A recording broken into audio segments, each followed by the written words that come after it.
నిన్న evening time vlog అండి. Evening fruits కోసమని కిందకెళ్ళాను. మాకు ఇక్కడ మెయిన్ సెంటర్ ఉండిద్ది. వెజిటేబుల్స్, ఆకుకూరలు అన్నీ బాగా దొరుకుతాయి అని చెప్తూ ఉంటా కదా. మార్నింగ్ టైంలో అయితే చాలా మంచి ఆకుకూరలు కూడా దొరుకుతాయి, అలాగే ఫ్రూట్స్ కూడా ఉంటాయి. మేము ఎక్కువ ఈయన దగ్గరే ఫ్రూట్స్ తీసుకుంటాము. ఎక్కువ సపోటా, గోవా, అలాగే బొప్పాయిలు అయితే ఉంటాయి. ఇంకా మిగతా ఫ్రూట్స్ అయితే మెయిన్ సెంటర్, గాంధీ సెంటర్ అని ఉండిద్ది, అక్కడ మాస్టర్ తీసుకొస్తారు. మ్యాక్సిమం అయితే ఈయన దగ్గర ఎక్కువ తీసుకుంటాము. ఇయ్యా పంట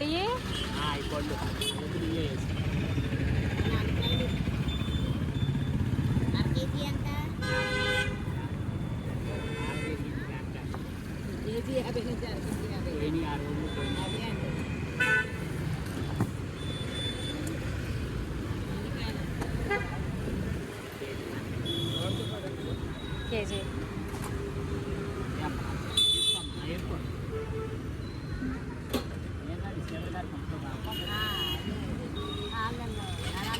మీకు ఎక్కువ స్ప్రౌట్స్ అప్పుడు గోవా చూపిస్తూ ఉంటా కదా. అన్నిటికన్నా ఎక్కువ పోషకాలు, చీప్ అండ్ బెస్ట్గా ఉండేది ఏంటంటే జాంపండు అండి. చాలా అంటే చాలా మంచిది, అసలు ఆరోగ్యానికి ఎక్కువ పోషకాలు ఉంటాయి.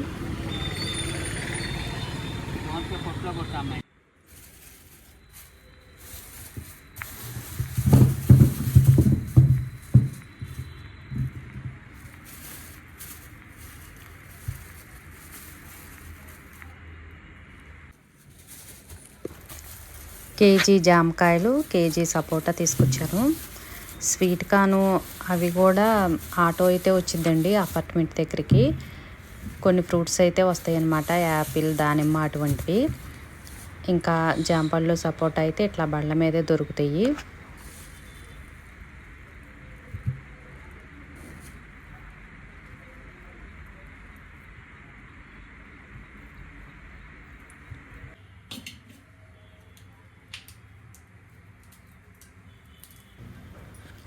ఇంకా ప్రదీప్ మాస్టర్కి స్నాక్స్కి ఇచ్చానమాట ఫ్రూట్స్. ఇది నైటు దోసకాయ టమాటా కర్రీ చేసి చపాతీ అయితే ప్రిపేర్ చేయాలి.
నా కర్రీస్ అన్నీ చాలా సింపుల్గా ఉంటాయండి. ఎక్కువ మసాలా అటువంటివి అయితే వాడనమాట.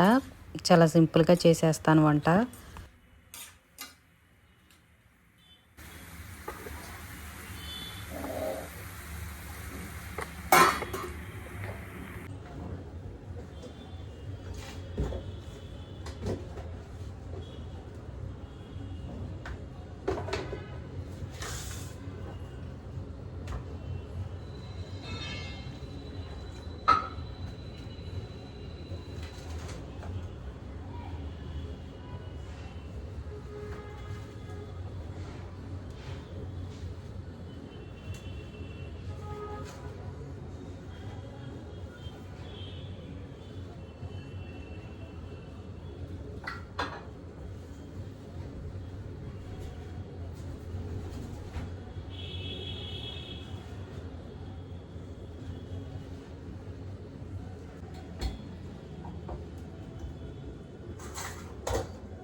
పుల్కా చపాతీ చేసేటప్పుడు కర్రీ సింపుల్గా చేసేసుకుంటే ఎక్కువ కర్రీ తీసుకోవచ్చు.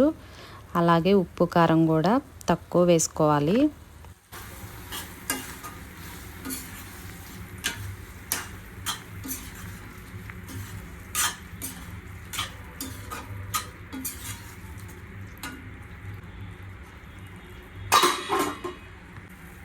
ఫోన్లో పాటలు పెట్టుకొని సౌండ్ బాక్స్ ఆన్ చేసుకున్నాడు అంతే.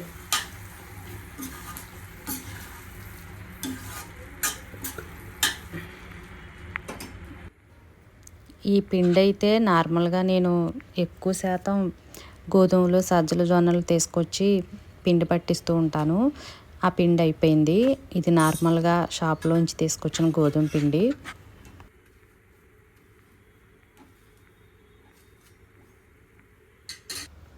ఆయిల్ లేకుండా పుల్కాలాగా ప్రిపేర్ చేశాను. అయినా కూడా చాలా సాఫ్ట్గా వస్తాయి.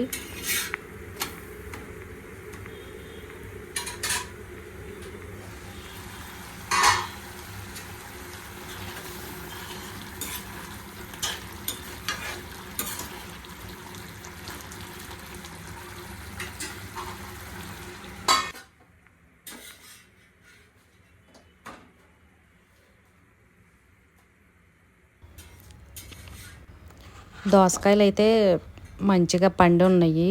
దోసకాయ పచ్చడికి అయితే పుల్లగా చాలా బాగుంటుందని తీసుకొచ్చాను. కానీ ఇంకా చపాతీ చేద్దాము, టమాటాలు కూడా ఉన్నాయి అనేసి దోసకాయ టమాటా అయితే ప్రిపేర్ చేశాను.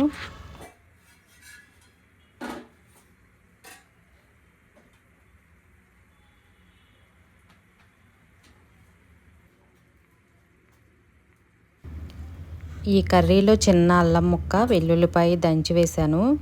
చిన్న రోల్ ఉంది కదా, దాంట్లో దంచి వేశాను. అలాగే నేను యూజ్ చేసేది కూడా మసాలా కారం అని చెప్తుంటా కదా, అమ్మ వాళ్ళు పంపిస్తారు.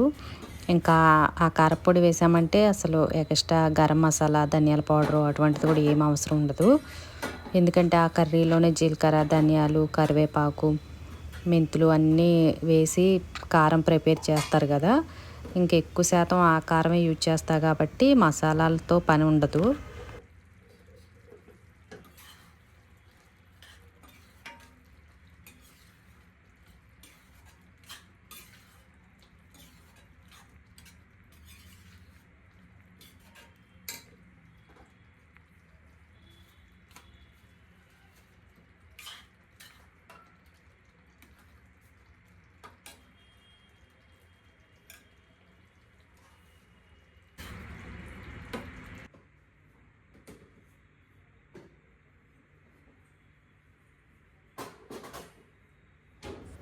ఇంకా వీళ్ళు తినేసిన తర్వాత గిన్నెలన్నీ కడిగేశాను.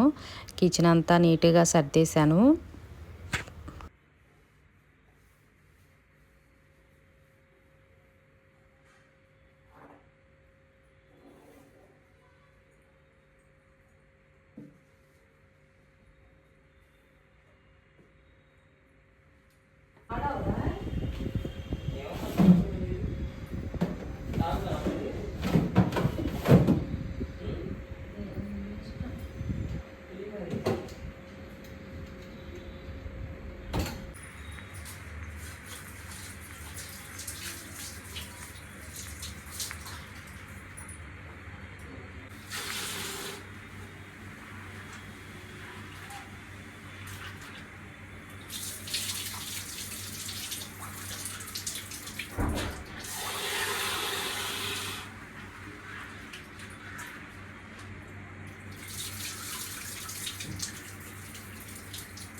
స్ప్రౌట్స్కి గింజలు నానపెట్టాను, పెసలు, బొబ్బర్లు అవి క్లీన్ చేశాను అనమాట.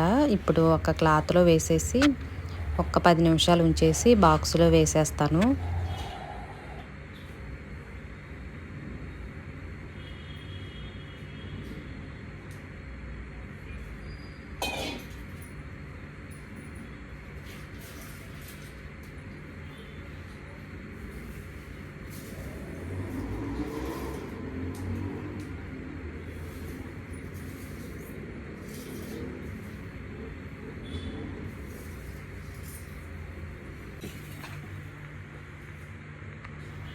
డైరెక్ట్గా అలా వేసేస్తే స్ప్రౌట్స్ రావు. అందుకోసమే క్లాత్ మీద వేసేస్తే కొంచెం వాటర్ అనేది పోయిద్ది కదా, క్లాత్ పీల్చేసుకునిద్ది. అప్పుడు బాక్స్లో వేసేసానంటే మనకి 24 అవర్స్లో స్ప్రౌట్స్ బాగా వస్తాయి.